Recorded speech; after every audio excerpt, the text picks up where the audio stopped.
Olá, estamos aqui recebendo no meu boletim Marco Antônio Villa, o doutor Antônio Carlos de Almeida Castro, conhecido de todos, o doutor Cacai, célebre advogado, já podemos dizer que na lista dos célebres advogados do Brasil, certamente é um lugar reservado ao doutor Cacai. Então, eu gostaria de agradecer a gentileza dele novamente ter me atendido, doutor Cacai, e a questão que eu coloco já de debate pronto.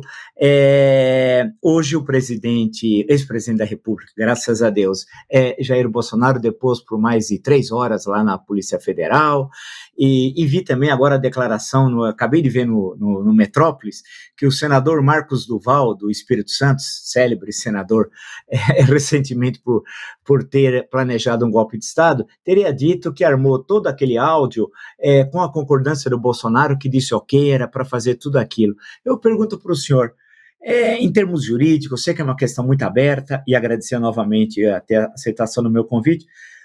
O que aconteceu conosco? Como foi possível ter, num quadriênio presidencial, como chefe de Estado, Jair Bolsonaro?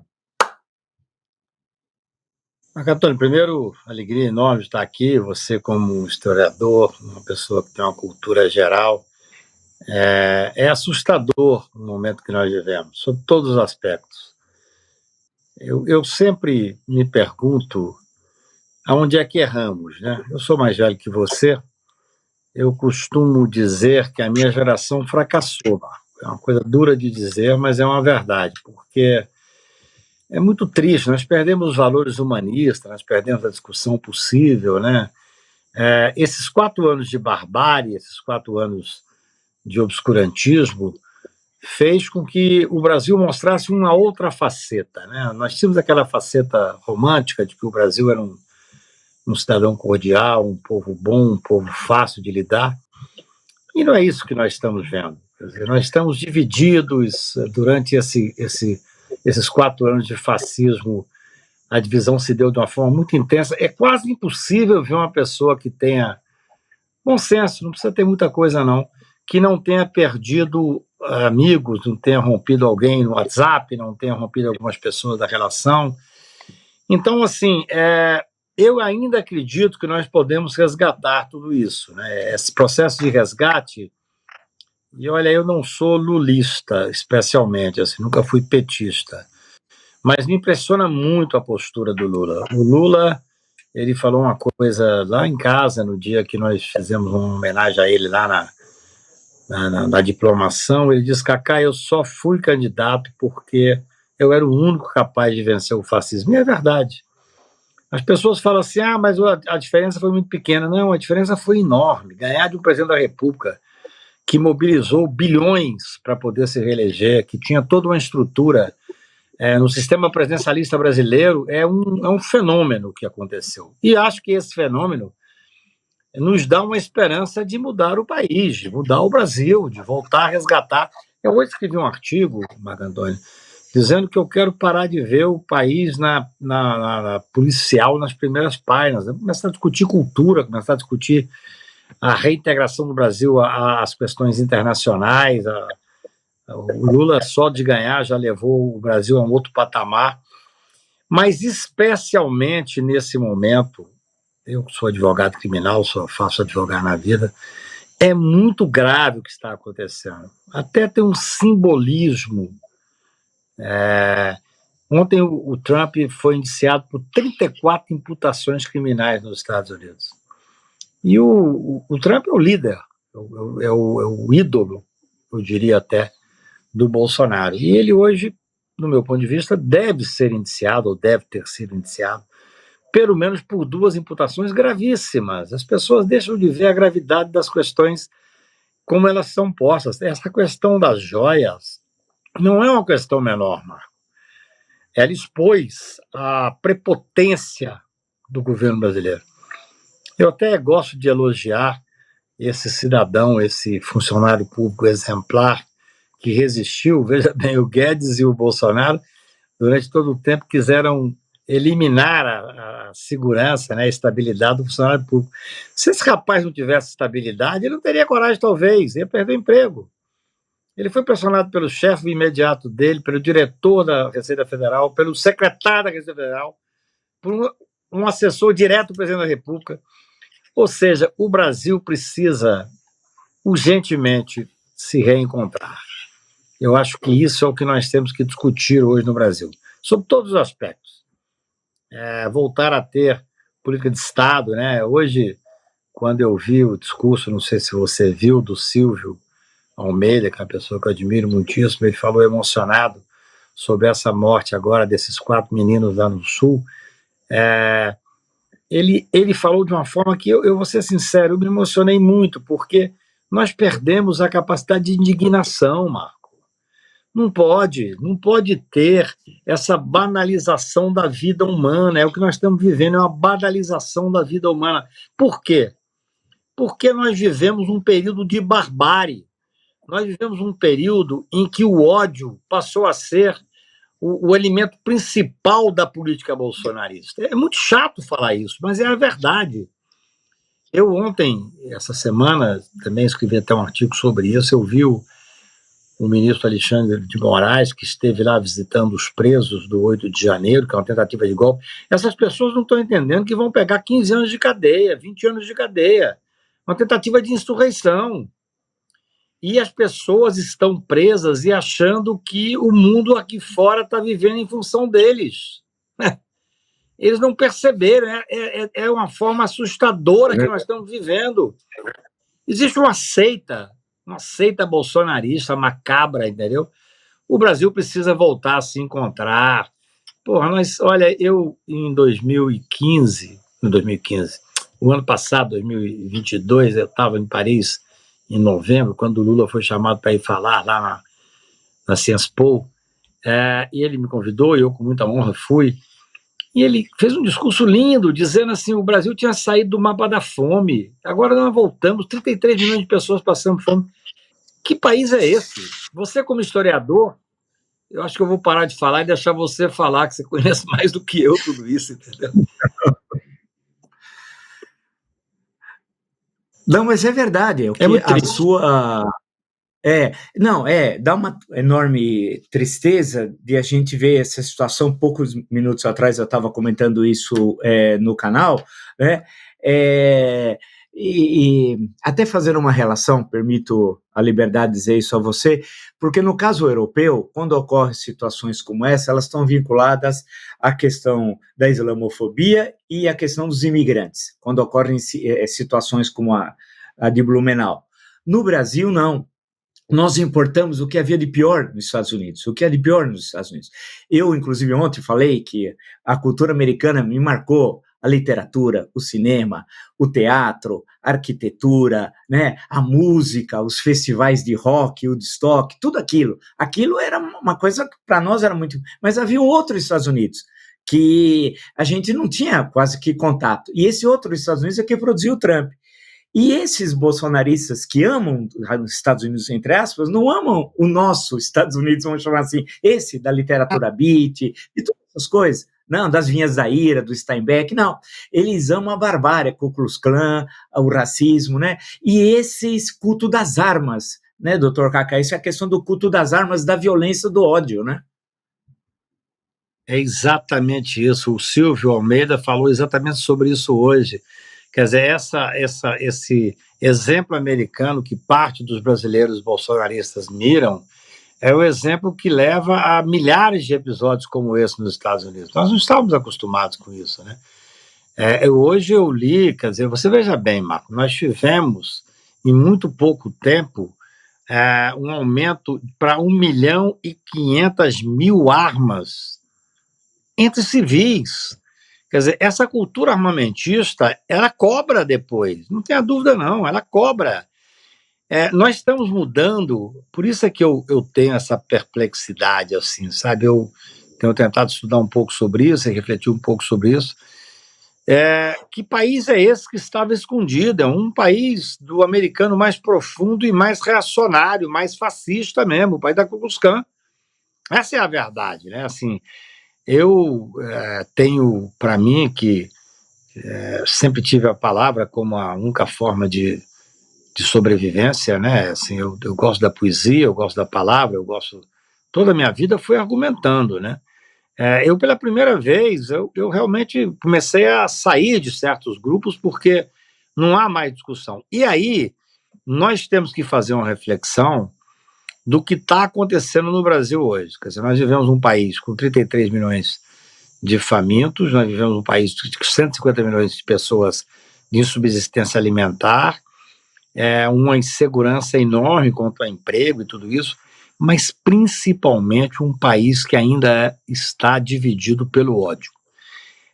O ministro Alexandre de Moraes, a quem eu rendo as minhas homenagens, eu acho que fui um crítico agora recente dele, porque eu acho que nós tínhamos que colocar esses presos nos seus estados de origem, para que eles possam ter a liberdade plena de ter a ampla defesa. Isso é uma coisa que eu não posso deixar de lutar, porque essa é a minha vida a vida inteira, mas que eu acho que foi exatamente na pena do Alexandre, do TSE e do Supremo que nós mantivemos a estabilidade democrática e impedimos a ruptura institucional. Porém, ele foi lá visitar os presos e ficou horrorizado, porque eles se sentem, não sei se você leu essa matéria, eles se sentem presos políticos. Há um completo, assim, desencontro com a realidade, sabe? Eu não sei onde fomos parar, quer dizer, eu imagino que parte desses grupos estão imaginando que vão chegar cavalos brancos com o general Heleno coordenando para impedir a implementação do comunismo no Brasil. Como se fosse um comunismo. O que é o comunismo? Quer dizer, é uma coisa assim, é muito difícil, Marco. Eu posso ter divergências estruturais com muitas pessoas, e tenho, e discuto, e vou para o debate, e faço reuniões acadêmicas, e faço reuniões em tribunal. É razoável, é assim que funciona a vida. Mas quando você pega aceita, eu não sei onde ir, eu não tenho como falar. Assim, eu estou muito assustado com o Brasil de hoje. Por isso é que eu encontro, fico muito feliz de falar com você, que tem uma dimensão histórica e humanista muito grande, porque hoje, por exemplo, eu não sei o que vai acontecer com o Bolsonaro. Eu acho que ele vai ter uma chance grande de ser indiciado. O indiciamento dele por peculato e por, especialmente descaminho, mas peculato, tem um simbolismo, sabe, Marco? Eu não gosto de pegar o direito penal como simbolismo, não. Acho que é a coisa contra a qual eu briguei a vida inteira. Porém, nós estamos no Brasil hoje num momento em que é necessário a gente demonstrar que o país funciona. Naturalmente, nós temos que parar, espero que isso ocorra em pouco tempo, nós temos que parar de ter essas primeiras páginas sempre de matéria policial. Começar a discutir de novo cultura, de novo economia de uma forma boa, discutir emprego. Agora, para isso, nós temos que ter um encontro com os últimos anos do Brasil. Ou nós, eu tenho dito isso com muita veemência, tudo isso, em parte, na minha visão, está acontecendo porque lá em 68 nós não fizemos o encontro com o Brasil Real, 82, quando da anistia, nós não punimos os torturadores e os assassinos. País nenhum encontra paz enquanto você tem milhares de pessoas insepultas pedindo uma resposta da justiça social, da verdadeira democracia, que é o encontro da verdade. Então, eu penso que é necessário. Essa semana passada aconteceu uma história pequenininha, Marco, mas muito simbólica. O Edgar Anjo me ligou que ia ser leiloada uma carta de alguém que teria participado da morte do irmão. É de uma crueldade, uma coisa inacreditável. Eu custei a crer. Quando eu li a carta, eu me emocionei. E aquilo tinha, evidentemente, dilacerado ela e tal. Eu falei, não, deixa eu fazer de forma diferente. Aí eu liguei para o leiloeiro e consegui falar com o dono da carta. Por sorte minha, ele falou, Cacá, eu acompanho sua vida, sou seu fã, adoro o trabalho que você faz. Eu falei, olha, se você não pode doar essa carta para o Delgarte, para os institutos que vão preservar a memória do Brasil, me venda a carta, não coloca no leilão, não. Isso é uma coisa cruel. O teor da carta eu não consegui acabar de ler, de tão cruel que era. E ele falou, não, eu não posso vender, eu não posso doar, mas eu posso vender. Depois teve uma repercussão midiática e ele até foi muito gentil, eu não o conheço pessoalmente, me ligou e falou, não, eu estou doando a carta. Ou seja, são detalhes, mas que demonstram que o Brasil ainda não se encontrou, Marco. O Brasil ainda não está pacificado. E eu acho que a pacificação ela passa por nós fazermos um enfrentamento real daquilo que sofreu e sofre o povo brasileiro. Eu confio muito que nós seremos capazes de fazer isso, porque ou nós fazemos isso e vencemos a barbárie, e eu não posso ter o olhar da barbárie, eu não quero fazer um enfrentamento cruel, porque senão eles terão vencido, né? Se eu for bárbaro e usar os métodos dele, significa que eles venceram. Eu quero tentar o diálogo, esse diálogo passa por efetivamente levantar a responsabilidade de todo mundo que fez o que fez com o Brasil e, especialmente nesse momento, responsabilizar o seu Jair Bolsonaro pelos crimes inúmeros que ele cometeu.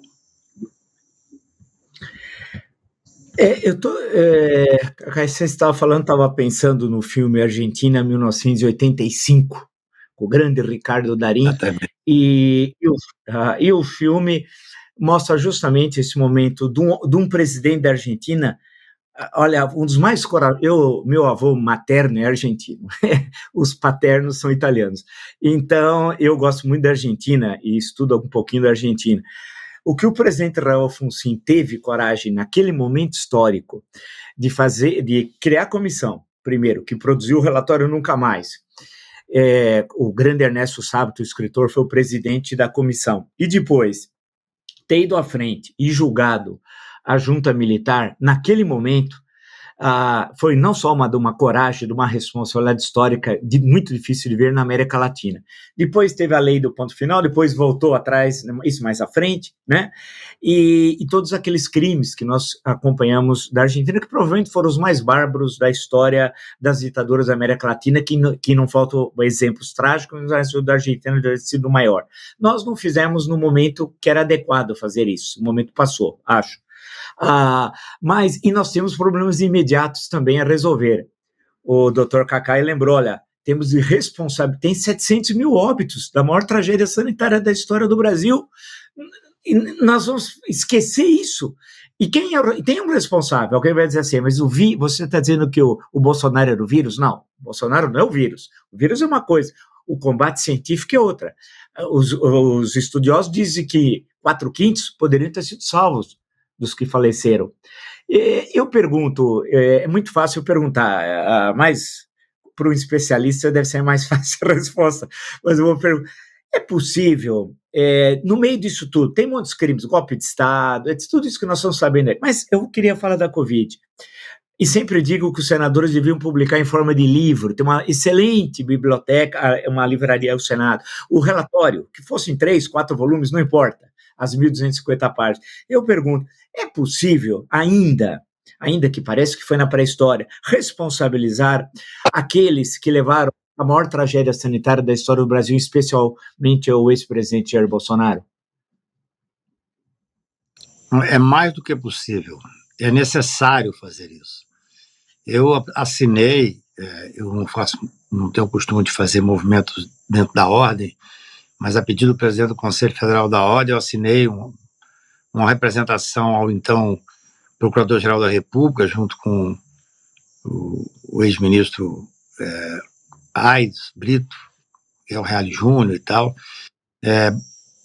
por uma questão absolutamente técnica, para responsabilizar o Bolsonaro por 1/3 dessas mortes. É claro que ele não pode ser responsabilizado por todas as mortes, porque isso foi uma tragédia que abateu o mundo inteiro, mas a forma que ele agiu certamente dá margem à responsabilização de pelo menos 1/3 dessas mortes. Eu, na época, eu acho até que falei com você, se não me engano, eu falei com todos os membros da CPI, porque eu era favorável a fazer um primeiro corte, fazer um relatório parcial sobre as mortes e responsabilizar o Bolsonaro. E aí teria que fazer uma estratégia, porque a CPI pode também ter um papel de mudança legislativa, para impedir que nós tivéssemos a manutenção daquilo que eu chamo de poderes imperiais nas mãos do Procurador-Geral da República. Só ele poderia denunciar. Nós tínhamos que ter mudado isso. Eu insisti muito isso. Até falei para os procuradores, falei especialmente para o Renan e para o Randolfo, que são meus amigos e tal, e outros. Eu disse, olha, nós vamos frustrar o Brasil. O Brasil parou. Eu me lembro que eu passei meses, todos nós, ou parte de nós, sentado na frente da televisão, vendo aquilo ali, e eu tinha a noção de que aquilo seria frustrante, porque não teria eficácia. Como não teve? Teve eficácia por algum lado? Teve. Responsabilizou alguém? Não. Esse filme que você falou da Argentina, o que é emocionante dele é ver o resultado. Tem uma hora na vida que você tem que ver o resultado. O filme, a primeira vez que eu vi, já ouvi 2 vezes, eu vi sozinho, e fiquei muito impactado, fiquei profundamente impactado. Então, eu acho que é plenamente possível. Eu tenho conversado a isso ainda, agora mesmo foi criado um monumento no Senado Federal, fui chamado para ir lá falar sobre a questão da Covid, o Silvio Almeida estava lá, foi um dia bonito, não sei se você chegou a ver, mas foi muito bonito, foi muito emocionante. Só que é o seguinte, nós não avançamos. Se nós não mudarmos algumas estratégias, inclusive legislativa, nós temos que tirar os poderes imperiais das mãos do Procurador-Geral da República. É óbvio que o Bolsonaro era um serial killer em termos de crime de responsabilidade. Eu assinei algumas representações, especialmente uma que consolidava 129 representações por impeachment. Eu me lembro que eu liguei para o Arthur Lira e falei, Arthur, estamos entrando com a consolidação.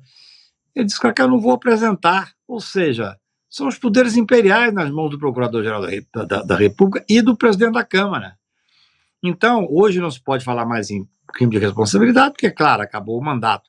Mas nós ainda temos que apurar, em homenagem a esses 700 mil insepultos, tudo bem, que 500 mil fossem morrer, mas são 200 mil brasileiros que desnecessariamente foram embora por uma irresponsabilidade dolosa do Estado brasileiro. Então, é muito estranho, às vezes, você falar isso, é como se as pessoas não valorizassem o que aconteceu ontem à tarde. Para nós que... Olha, eu tenho irmãos que tiveram sequelas, que ficaram com sequelas, eu perdi amigos, mas tem gente que perdeu filho, que perdeu pai, que perdeu irmão, e parece que para o país isso é uma coisa passada. Por que às vezes eu vejo as pessoas falam assim, mas por que você ainda está falando em pandemia? Por que você está falando em 700 mil mortes? Como se não tivesse existido, como se isso fosse uma coisa do século retrasado. Não, o Brasil só será pacificado, no meu ponto de vista, e eu tenho dito isso, achei muito interessante, eu escrevi um artigo há uns 2, 3 meses atrás, dizendo que é incrível como hoje pensar em normalidade já é muito. Pensar em normalidade, eu quero abrir o jornal e a primeira página está falando de cultura, assim como acontece quando a gente está na Europa, quando está em Paris, quando está em Londres ou em qualquer outro lugar. Aqui é uma permanente tensão, quer dizer, essa disseminação do ódio, essa disseminação da violência, dividiu o país, e agora que nós queremos pacificar o país com a responsabilização de quem tem que ser responsabilizado, aí nós somos sectários. É uma coisa inacreditável, é um pouco, Marco, aquilo que eu vivi quando eu comecei a enfrentar a Lava Jato, lá em 2014, eu fui um dos primeiros opositores ferrenhos de Moro e Deus Lenhol, esse povo todo aí. Eu me lembro que eu ficava impressionado porque eles fizeram um estilo maniqueísta do mundo, agora está voltando, porque agora voltaram a acontecer uma série de questões importantes na responsabilização do Moro e dos familiares deles e tal. Eles fizeram uma questão, junto com a grande mídia, que era o seguinte, quem criticava os excessos era contra o combate à corrupção. É de um maniqueísmo tão barato que a primeira vez que eu senti isso, eu falei, isso não vai pegar. Pegou porque eles tinham uma grande mídia. Então, assim, eu saí pelo Brasil afora, criticando os excessos, mas, no fundo, não me davam espaço na grande mídia e ainda diziam que eu, na verdade, estava defendendo poderosos e, por isso, eu estaria contra o combate à corrupção. Eu me lembro perfeitamente quando eu entrei com a DC 43, eu fui o primeiro a entrar, junto com o Ademar Borges, meu querido amigo. O Lula não era nem processado, o meu objetivo era enfrentar a miserabilidade dos presídios brasileiros. No entanto, a mídia dizia que eu estava respondendo e representando alguns poderosos. Essa é uma discussão sem fim, Marco. Por isso é que eu gosto de vir aqui, porque você me dá espaço para falar, e os seus leitores e acompanhantes são pessoas que têm uma audiência, eu diria, absolutamente privilegiada. Não estou dizendo que combinam comigo, que concordam comigo, mas que têm capacidade de reflexão. Porque é o que eu quero na vida. O que eu quero é poder discutir com quem tem capacidade de discutir, de discordar, mas pelo menos de refletir que nós temos que mudar o país. Eu vou aproveitar esse gancho final para colocar uma questão ao Dr. Cacai. A referência a Sérgio Moro, houve até um incidente numa sessão recente do Senado, eu vou chamar de incidente, como se falava antigamente, com o senador Fabiano Contarato, que vai ser o nosso entrevistado, inclusive a semana que vem, já está tudo certo, e do episódio dessa operação da Polícia Federal, e aí ele fez lá uma série de considerações e estava entrando lá com um projeto supostamente para proteger o cidadão, o Estado, contra a corrupção, etc., etc., e recebeu resposta de vários parlamentares. Depois disso tudo, inclusive com base também nessa operação, desses últimos acontecimentos, Dr. Cacai, como seria possível resumir essa ação agora do Sérgio Moro, senador? O Sérgio Moro, juiz, ministro, nós já historicamente já vimos, o próprio Dr. Caio já comentou várias vezes. E o senador Sérgio Moro, qual é a sua avaliação? Olha, eu em 2018, quando o Moro deixou a 13ª Vara para assumir o Ministério da Justiça, eu dei uma entrevista que teve muita repercussão. Eu me lembro que 3 ou 4 ministros supremos, até mais, me ligaram, Cacai, estou perplexo, porque eu disse que o título do UOL era "O Moro terá um fim melancólico". Para mim, o fim dele está sendo melancólico. Embora tenha sido eleito senador da República, ele hoje ocupa um cargo num poder que ele foi o principal, eu diria, adversário. Ele quis terminar com a democracia no Brasil. Uma das questões que ele fez foi criminalizar a política. Isso era uma das bases de sustentação do projeto fascista dele. O projeto fascista que, para ele, deu certo. Ele prendeu o principal opositor do Bolsonaro, foi o principal eleitor do Bolsonaro, corrompeu-se, mercadejou a toga, aceitou ser ministro do governo que ele elegeu, isso é uma vergonha, primário isso, e depois foi mandado embora por uma briga de quadrilha. Então eu acho que, embora ele tenha sido eleito, ele é um homem, eu já advoguei para dezenas de senadores da República, mais de 80 governadores, que alguns hoje são senadores e tal. Eles têm um solene desprezo pelo Moro. O Moro vai ter muita dificuldade. Observa uma coisa, Marco, você que é um homem experiente. Todas as vezes que o Moro assumir a tribuna do Senado, ele vai ter um senador da República que vai fazer o contraponto a ele para mostrar quem ele é. Está sendo assim. Como ele é um indigente intelectual, como ele é muito fraco, ele não tem condições do debate. É diferente. Quando você é juiz, você tem o poder da caneta e você tem a grande mídia do seu lado, você tem assessores que escrevem, que pesquisam, é outra história. Agora, o debate, você mesmo vai receber agora o senador Contarato aqui, que deu uma aula para ele, foi uma coisa bonita de ver. E tantos outros. Eu acho que o Moro vai ter uma dificuldade muito grande no Senado Federal. Por quê?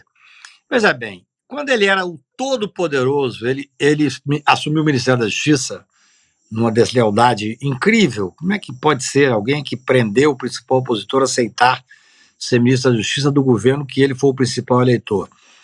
E qual foi o principal projeto dele? O projeto anticrime, que ele apresentou sem conversar com ele mesmo disse, no dia que foi apresentar, que não tinha conversado com a academia, com os especialistas, porque ele era acostumado a mandar, a assinar enquanto juiz. Olha, e ele foi indelicado com o presidente da Câmara na época, que era o Rodrigo Maia. O Rodrigo fez uma comissão de 17 deputados que para minha honra e orgulho e felicidade se reuniu durante mais de um ano na minha casa, esses deputados, não uns 17, mas uns 15 ou 12, e derrotamos fragorosamente o projeto dele. Fragorosamente, não sobrou nada. O Moro é um ministro que passou pelo ministério sem deixar um único legado. Um único legado. A não ser, talvez, essa confusão que ele entrou agora na questão das visitas íntimas e tal, que ele afrontou lá o PCC e que ele vai estar aí tendo dificuldades, mas que o governo federal agiu muito bem. A Polícia Federal agiu com independência absoluta, porque a Polícia Federal republicana, Marco, ela não pode perseguir, não pode proteger, mas não pode perseguir. Se fosse a Polícia Federal que o Moro apregoava, que o Bolsonaro apregoava, talvez tivéssemos um fim trágico. Então, eu acho que o Moro está tendo muita dificuldade. Sem prestígio, claro. Ele tem o gueto dele, tem um grupo que o admira, tem um grupo que o elegeu. Eleger senador da República não é fácil. Eu sou um homem que acompanho a política nacional e sei das dificuldades.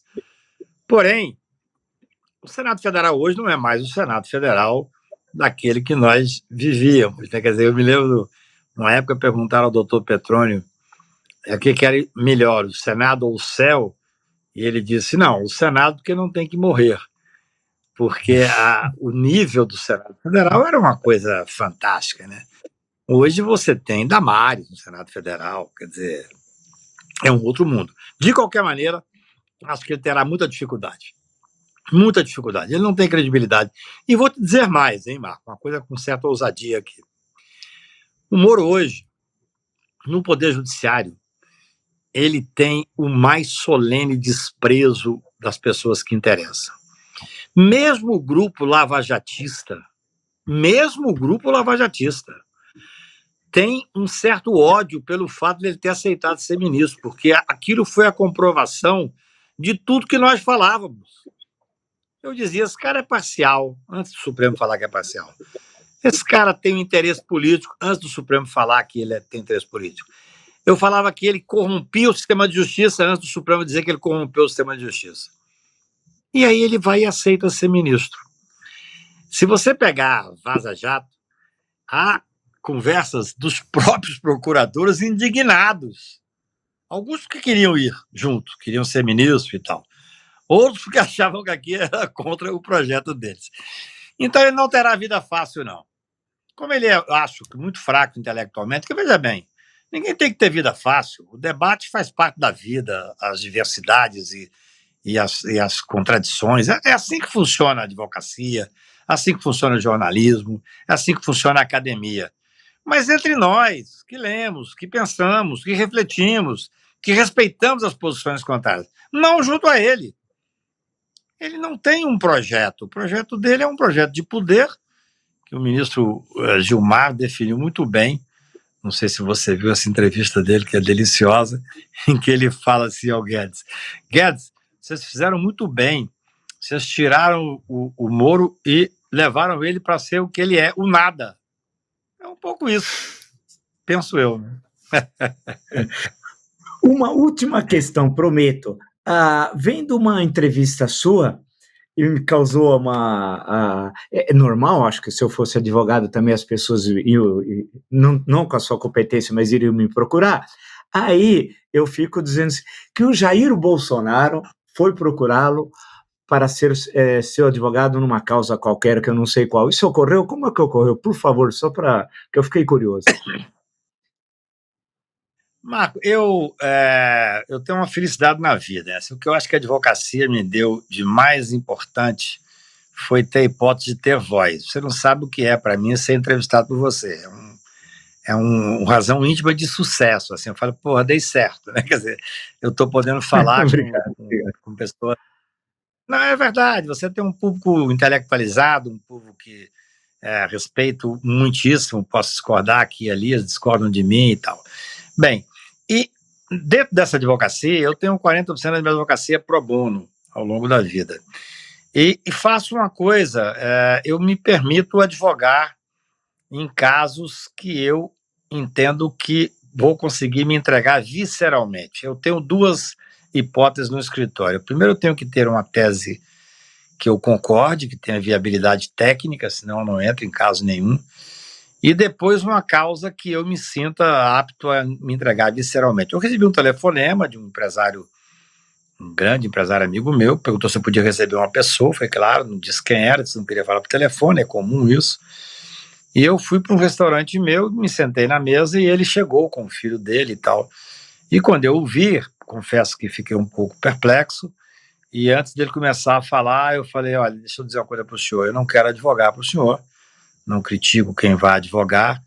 Ele, mas por quê? Eu falei, não, isso é uma questão pessoal, assim, eu não conseguiria fazer uma advocacia com a inteireza e com a lealdade que eu tenho que ter, então eu me permito, nem vou tecer nenhuma consideração para não ser indelicado. É um direito que eu tenho, né? A advocacia tem essa questão, salvo se você for nomeado em circunstâncias especialíssimas e você aí tem que aceitar, mas eu me permito, eu tenho um escritório pequeno, na verdade, eu consigo escolher em boa parte dos meus clientes. E aí até foi interessante que um filho dele, eu não sei qual era, não consigo muito identificá-los, para mim parece ser um só, os três, mas ele foi inteligente, ele falou, olha, pai, vamos respeitar o doutor Kaká e tal. Então foi assim, foi curto e foi seco, né? E depois aconteceu uma coisa interessante, que quando eu entrei com a ADC 43 da presunção de inocência, eu estava num partido pequeno, que eu precisava de um partido para entrar, eu falei isso na tribuna do Supremo, por isso eu fico muito à vontade para falar aqui. Eu recebi um telefonema do presidente do partido que disse, olha, o Bolsonaro vai se filiar ao partido e fez uma única exigência, que você fosse destituído da ação direta de constitucionalidade da presunção de inocência. Aí eu falei, olha, você pode me destituir, mas você está querendo o quê? Eu falei, não, você tem que desistir. Eu falei, não, essa ação ela é indisponível. Você tem que consultar os seus advogados, porque me tirar você pode, mas a ação é indisponível, ela continuará e nós vamos ganhar no Supremo. E aí foi muito interessante, porque eu entrei como amicus curiae numa ação direta onde eu era o autor, nunca tinha havido isso no Supremo Tribunal. E falei da tribuna do Supremo, para minha glória, assim, eu falei, olha, ele me destituiu em 40 anos de advocacia, foi a única vez que eu fui destituído. Mas eu disse da tribuna do Supremo, eu penso que Vossas Excelências, falando para os ministros, vão entender que eu estava certo. Se ele me destituiu, é porque eu estava do lado certo. Ótimo. Dr. Kaká, muito obrigado mais uma vez ter me recebido e recebido a todos que acompanham aqui o meu canal. Acho que o seu trabalho é muito importante e algumas vezes, e eu faço questão de publicamente dizer isso, tinha discordado do Dr. Kaká e vi que quem estava errado era eu, em algumas questões lá no início da Operação Lava Jato. Evidentemente que nós sabemos que uma coisa é o combate à corrupção, né? Todos nós, evidentemente, queremos combater a corrupção. Outra coisa são os mecanismos, vamos para ser educado, ilícitos, não suposto combate à corrupção, também para ser o mais educado possível. Tal. E aí vi que uma de questões que o Dr. Kaká levantava, ele estava correto, e aí eu comecei a acompanhar um pouco mais, quer dizer, eu continuo, presumo que o Dr. Kaká também, a gente tem essa defesa da coisa pública, da república, né? Mas isso não significa usar métodos com objetivos políticos, né? Com um projeto de poder e violando o ordenamento legal, especialmente a Constituição Cidadã. Então, eu queria agradecer mais uma vez ao Dr. Kaká e deixar esse meu depoimento final, que é rigorosamente verdadeiro, e eu tenho de falar porque é uma verdade, a gente vai aprendendo com a vida, né? Olha, até me emociono, porque é um fato histórico, né? Nós dois tivemos divergências lá atrás, não quer dizer quem está certo ou errado, mas tem um poeta maranhense que eu gosto de parafrasear, que fala: a vida dá, nega e tira. Eu acho que no início, Marco Antônio, era muito difícil. Eu corri o país aí um pouco sozinho e me lembro que em 2015, imagina o que é isso, 2015, eu escrevi um artigo na Folha de São Paulo falando que país queremos, onde eu dizia exatamente isso, que eu não admitia que juiz nenhum, que procurador nenhum, que delegado nenhum falasse que quer o combate à corrupção mais do que eu, mais do que você, mais do que qualquer um que está nos ouvindo. A forma de fazer é que vai dizer que país sairá do outro lado. Quer dizer, o combate dentro dos limites constitucionais, o combate na preservação. Hoje eu defendo todos os direitos constitucionais, inclusive para o Moro. Eu me lembro que uma vez, até acho que já comentei com você, quando os procuradores estavam sendo acusados, investigados no STJ, me ligaram dizendo que poderia sair uma prisão do Deltan e desse pessoal. Eu disse, eu sou contrário a essa prisão agora. Não tem contemporaneidade, eu tenho que ser uma coerência constitucional que me permita ter a tranquilidade do enfrentamento. Eu acho que nós estamos do mesmo lado. Eu, você e tantos outros, porque ninguém aguenta mais os abusos. O Brasil só sairá do outro lado se nós pacificarmos o país. Infelizmente, a pacificação passa hoje pela responsabilização criminal de todas essas pessoas que fizeram o Brasil chegar no fosso que nós chegamos. Não é normal um país viver com essa violência. Isso que aconteceu hoje lá em Blumenau, com a morte desses 4 crianças, isso é fruto de um país que nós não sabíamos que existia, mas que estava aí, latente, um país alimentado diariamente pelo ódio bolsonarista. Nós temos que mudar, e acho muito bom saber que nós estamos mudando, eu e você, do mesmo lado. Obrigado a você mais uma vez. Valeu, muito obrigado, doutor.